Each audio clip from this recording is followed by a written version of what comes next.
Ramadan. Marhaban bi ya Allah, syukran ya Allah.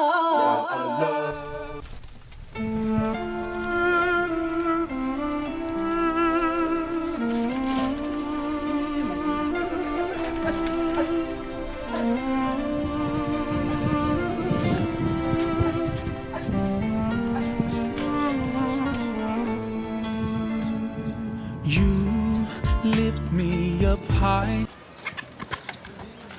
Man ku may woo allo waa Mor Lo waa maa ngi jàmm njaboot gaa ngi fi kay waa ñu ngi ci jàmm waa danga may nax kay defuma dara maa ngi ñëw waa maa ngi ñëw kay waa baax na man de aw ma jot xaaral ma xaar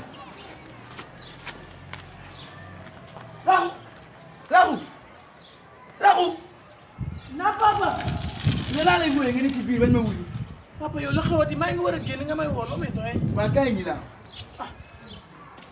dañ maa woo fii léegi lu urgent kër gi nag kenn ñëw sa yaay génn na dem na ay na te yi ma xamul xar yaa ngi ne dama doon may ngooñ léegi dama lijjanti leen maa ngi daw te ñëw léegi yow papa gis nga li ma sañ si. xoolal naa dem te ñëw fekkuma la nga li xam léegi man daal sama papa nii rek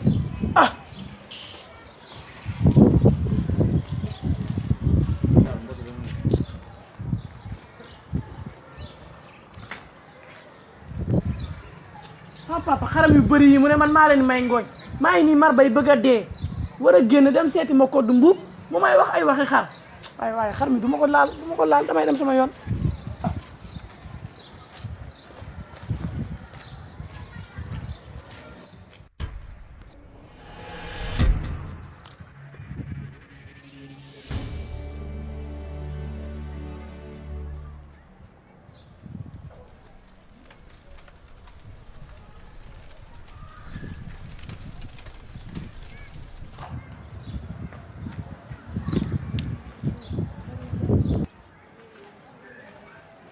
donc nii wóor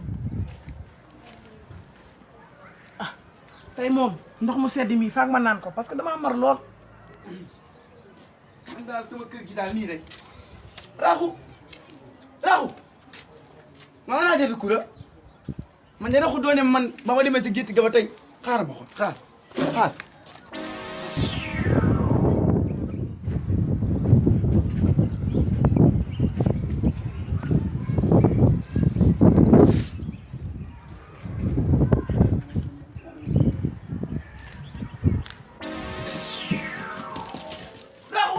waaw papa.